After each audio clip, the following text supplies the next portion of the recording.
Bismillahirrahmanirrahim. Assalamualaikum warahmatullahi wabarakatuh.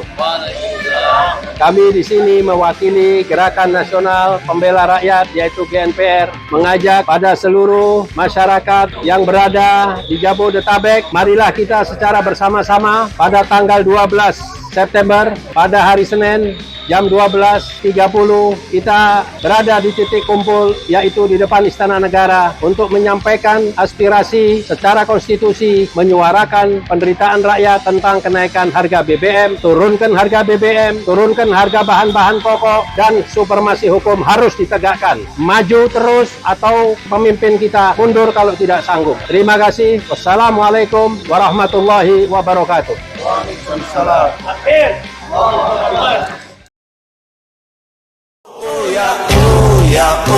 Ya bongkar.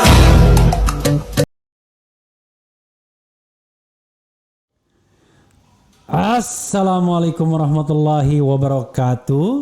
Sobat RH sekalian, jumpa lagi kita di channel yang keren ini, Keren Cadas.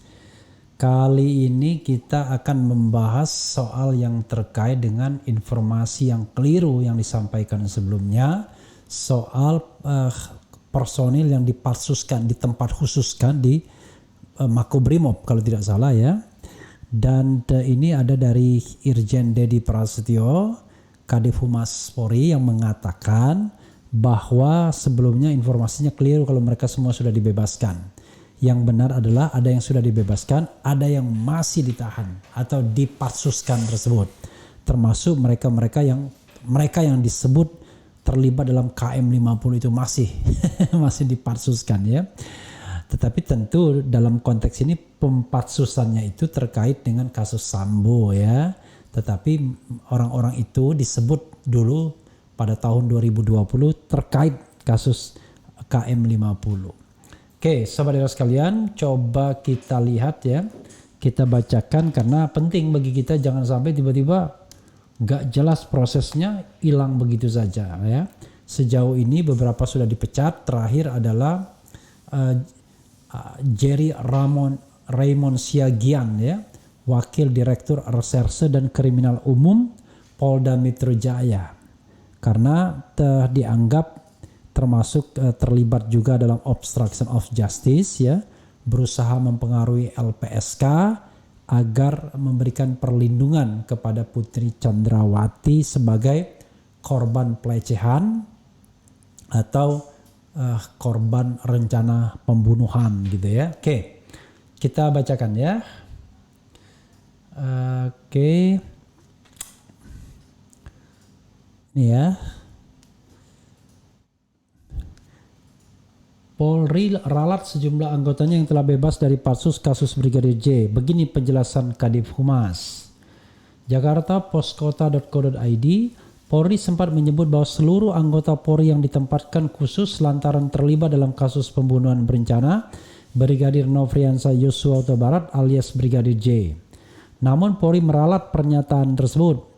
Kadif Humas Polri Irjen Dedi Prasetyo mengatakan bahwa ada 5 personel yang sempat dipatsus tersebut kini telah kembali bertugas. 5 ya. Di mana mereka kini ditugaskan di pelayanan markas atau Yanma Polri. Ini pembuangan sebenarnya, tempat pembuangan ya. Diketahui dari total 18 orang yang dipatsuskan, sebanyak 5 orang telah dibebaskan dari patsus dan kembali bertugas sebagai Yanma Polri. Ditempatkan sesuai dengan putusan di Yanma. Jadi di bawah pengawasan Yanma dan Propam setiap hari diawasi, kata Dedi kepada wartawan Sabtu. Adapun kelima anggota Polri yang telah dibebaskan dari patsus berdasarkan penjelasan Dedi, berikut nama kelima anggota tersebut. 1. Brigjen Beni Ali, mantan Karo Provos Divisi Propam Polri. Dia kini telah keluar dari patsus namun masih menunggu jadwal sidang kode etik. AKBP Ari Cahyanugraha, mantan Kanit 1 Subdit 3 di Tipidum Bareskrim Polri. Dia kini telah keluar dari patsus dan masih menunggu jadwal sidang kode etik. AKBP Ridwan Reki Nelson Soplanit, mantan Kasat Reskrim Polres Metro Jakarta Selatan. Dia sudah keluar patsus, hanya saja masih menunggu jadwal sidang kode etik ya. termasuk berat ini ke Nelson Soplanit nih kalau tidak salah ya. AKBP Pujiarto, mantan Kasubdit 5 Renakta Polda Metro Jaya, dia telah rampung menjalani sidang kode etik dan masa pansus juga sudah selesai. AKP Rifaizal Samuel, mantan Kanit 1 Satreskrim Polres Jakarta Selatan, dia telah keluar dari pansus namun masih menunggu sidang kode etik ya. Oke, sementara itu masih ada 8 personel lain yang telah ditetapkan sebagai tersangka dan ditahan. Sekaligus 4 personel yang masih menjalani patsus. Jadi masih ada ya. Kemudian berikut daftarnya. 1 Irjen Verdi Sambo ya. Kemudian Brigjen Hendra Kurniawan. Kemudian Kombes Agus Nurpatria ya, mantan kader yang statusnya kini sebagai tersangka dan ditahan terkait kasus obstruction of justice dan sudah dipecat juga ya. AKBP Jerry Raymond Siagian, mantan wakil direktur reserse kriminal umum ya, Polda Metro, dia kini tengah menjalani persidangan kode etik ya. Oke. Kemudian Kombes Susanto, mantan Kabak Gakum Ro Provos Divisi Propampori, dia masih dipatsus di Makobrimob. Kombes Budi Herdi Susianto, mantan Kapolres Jakarta Selatan, masih dipatsus di Makobrimob. Kompol Cuk Putranto, statusnya kini sebagai tersangka dan ditahan terkait kasus obstruction of justice. Kompol Baikuni Wibowo, statusnya kini sebagai tersangka dan ditahan terkait kasus obstruction of justice. AKBP Arif Rahman Arifin, statusnya kini sebagai tersangka dan ditahan terkait kasus obstruction of justice. AKP Irfan Widianto, statusnya kini sebagai tersangka dan ditahan terkait kasus obstruction of justice. Kemudian AKBP Handik Jusen, mantan Kasubdit Resmob Ditreskrimum Polda Metro Jaya, dia kini masih dikurung masih di patsus ya. AKBP Raindra Ramadan Shah, yaitu mantan Kasubdit Kamnek Ditreskrimum Polda Metro, kini masih dikurung masih patsus. Kemudian AKBP Abdul Rahim, Kanit 2 Subdit 4 Ditreskrimum Polda Metro, statusnya kini sebagai tahanan Direktorat Tindak Pidana Cyber di Tip Cyber Barreskrim Polri. Sebelumnya Kepala Divisi Hubungan Masyarakat Polri Irjen Dedi Prasetyo mengatakan bahwa selain anggota yang telah ditetapkan sebagai tersangka telah dibebaskan dari patsus.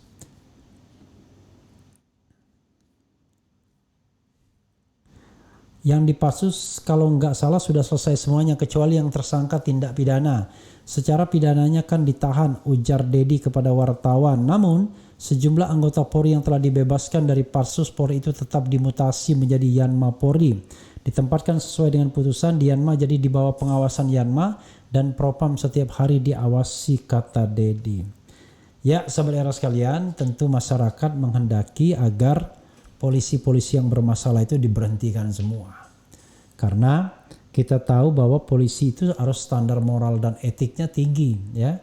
Kepatuhan terhadap hukum harus nomor 1, standar etiknya nomor 1, standar moralnya nomor 1. Walaupun itu seperti menggantang asap ya. Menggantang asap susah, nggak ada gunanya kan. Tapi intinya adalah ya yang paling penting adalah jangan kendor dalam proses kode etik minimal ya. Karena kalau pidana tentu kita harus lihat masalah pidananya. Karena kalau itu pelanggaran pidana sudah pasti pelanggaran kode etik. Pelanggaran kode etik belum tentu pelanggaran pidana. Karena itu dalam hal pelanggaran kode etik ya harus lebih tegas sanksi administratifnya termasuk sanksi pemberhentian. Karena kalau dia terlibat dalam kasus pembunuhan dan hanya sanksinya dimutasi, maka persoalannya adalah dia sudah kehilangan moral standing untuk bekerja sebagai penegak hukum. Haukam, seorang penegak hukum pernah melanggar hukum misalnya. Ya tapi kasihan lah, itulah soalnya. Kita mengasihani orang yang salah itu berat ya. Dari awal harusnya pakai standar yang paling tinggi untuk menjadi seorang polisi ya. Seorang pengaman, seorang penegak hukum. Apalagi ada yang diduga terlibat dalam KM50 seperti Zandik Hussein yang disebut-sebut ya. Handik Jusen ya pernah disebut-sebut misalnya.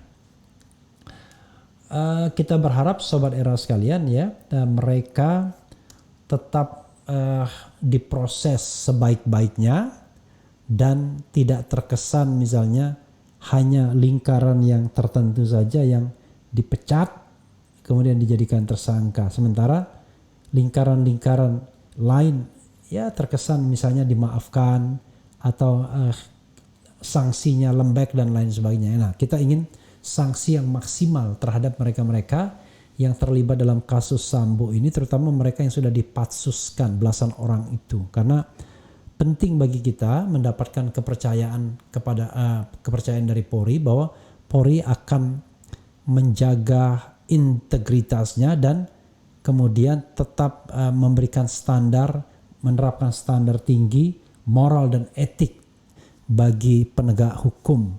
Tidak boleh mereka kemudian melakukan pelanggaran hukum walaupun itu kecil sekalipun, karena mereka adalah law enforcer, penegak hukum. Haukam, penegak hukum kemudian melanggar hukum.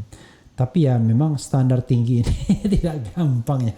Kalau kita lihat kelakuan oknum-oknum penegak hukum yang banyak itu ya. Ada yang terlibat judi, ada yang terlibat narkoba dan lain sebagainya. Jadi sesungguhnya dari kasus ini kita harusnya belajar banyak bahwa ada kebutuhan untuk melakukan reformasi di tubuh Polri. Dan seharusnya kasus Ferdi Sambo ini menjadi momentum, tidak boleh dikecilkan. Misalnya desas-desus mengenai Satgasus, mengenai judi online, mengenai narkoba, mengenai pembakaran Kejaksaan Agung, itu sesuatu yang tidak mau ditindak lanjuti dengan further investigation, kan begitu.